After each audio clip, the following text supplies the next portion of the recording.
Good afternoon, friends. Steve Bennun here with Israeli News Live, and we have a Greek news, pronews.gr, reporting terrifying impact 130 meters underground from a Russian supersonic Kinzhal missile at NATO Command Center in Ukraine. And they do show video footage of this. It is a Russian report there. Well, I say Russian, maybe Greek instead of Russian, but yeah, it appears to be Greek. But at any rate, they're showing the actual strike, the location where it was hit, not what you're seeing on social media for some degree there.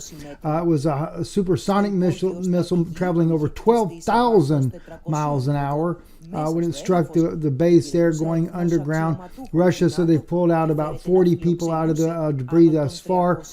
There is believed to be about 300 though, that were killed, that were buried inside the ground there at this NATO command center. Both American, Ukrainian troops there that were killed in this particular blast. Now, with all that going on there, of course, Russia is stepping up its attacks. They do control the skies over Ukraine to some degree, but then you have other issues that are also taking place around the country. This was kind of interesting here, and this comes from a Ukrainian soldier there as he talks about I ask him how he copes. Situation there near the front lines. He said it's scary, and I think about the tens of thousands of dead. Tens of thousands of dead. And, of course, he gets very emotional about it, understandably so. People that he would see during the daytime smoking with him, he says, and then by that evening, they're all gone. So, no doubt, a very emotional time for that particular Ukrainian soldier. And now, though, Ukraine is preparing their offensive, their spring offensive back against Russia. They have, as you can see, a large number of tanks supplied by the West, by Germany, armored personnel carriers, etc. They're getting ready to launch their offensive against Russia. And quite frankly, I'm sure Russia is very much well where they're all sitting at. There were footages coming out of all these being underground, coming out as well.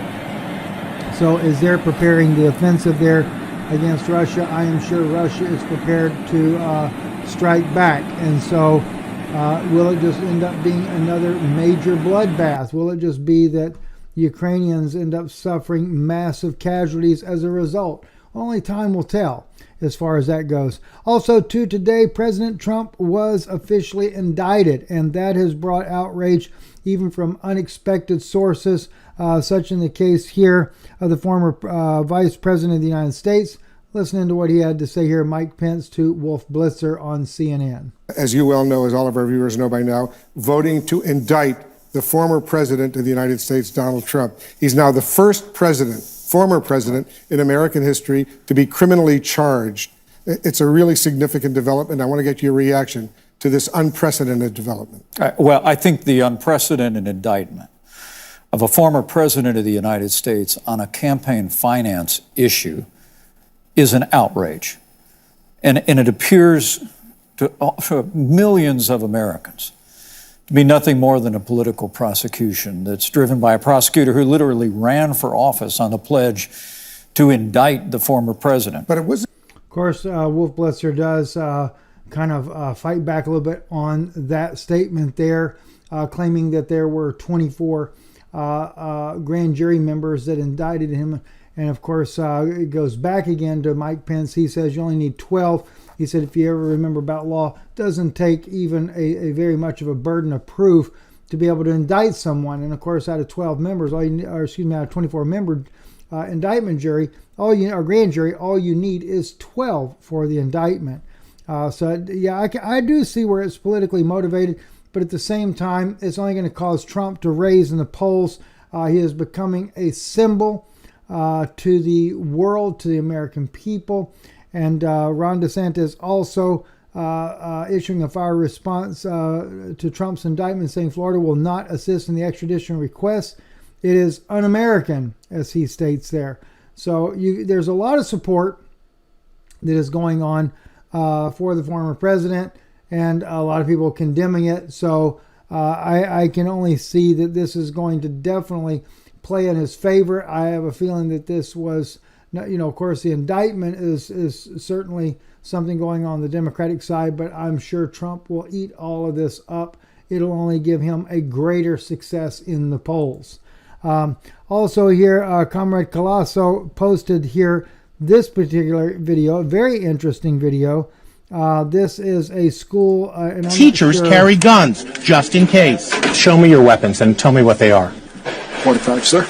I'm not sure exactly where the school actually is there, but it is a school in Texas there, private school there, and the teachers are armed. They believe if more schools were like this, the situation happened in Nashville, Tennessee recently, where a gun shooter there had gunned down several people, including teachers and students, that could have been prevented. Let's listen into what they're saying. 45. Mr. Pastor, this is the 45? Yes, Director of Security, 45. The pastor carries a 45 in a case that looks like a Bible. The principal is also armed with a .38 semi-automatic pistol. How many of you feel safer knowing that your teacher has a gun?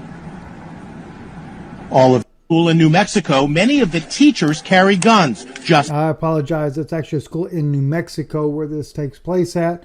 And of course, as he said at the very end, asking the students, how many of you feel safer that the teacher carries a gun? All of them raise their hands.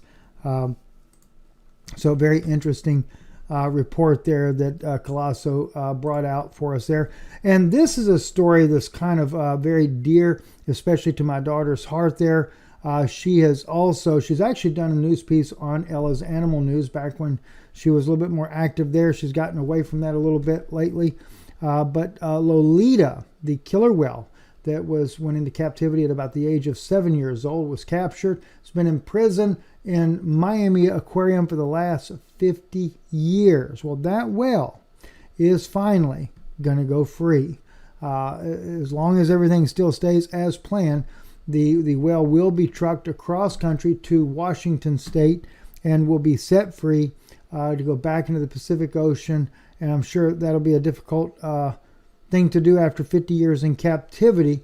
But, my wife actually said to me, she says, what if the whale dies? And I said, you know what? I guess if I was the whale, I'd rather die in freedom than in captivity. It says here, executives with the theme park Miami-Dade Mayor Daniela Levine and Cava volunteers for the Friends of Lolita Group and Indianapolis Colts owner Jimmy Irsay, who has agreed to bankroll a move that will cost millions, unveiled plans to return the 57-year-old 5,000-pound killer whale to its home waters of the Pacific Northwest.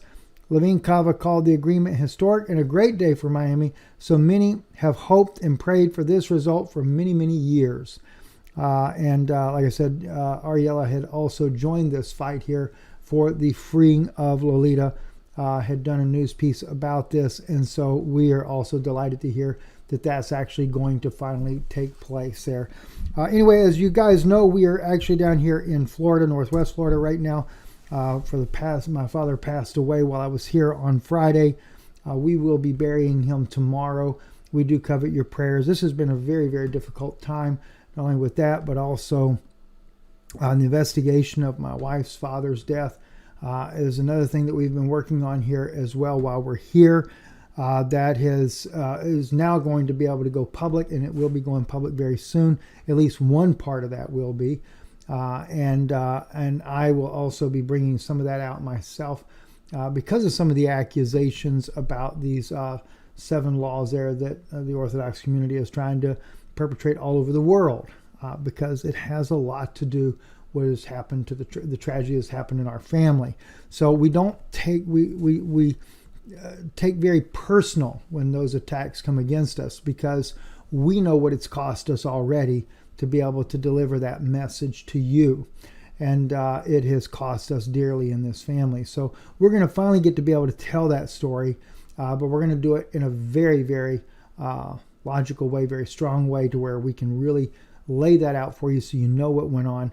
And then also, we want to ask you, if you would, if God lays upon your heart, to please support the broadcast here. We can't do it without you, and especially in this particular time of need that we have right now. Online would really be greatly appreciated right now because of the fact of having to be here, and it is certainly a burden there that we're carrying there, and we really thank you for your love and your support. So Bennun Institute, P.O. Box 156, Sunbright, Tennessee 37872 is our mailing address. But if you donate online, that would certainly, definitely help us, and we really appreciate your love and support of this broadcast. God bless you, and thank you for listening.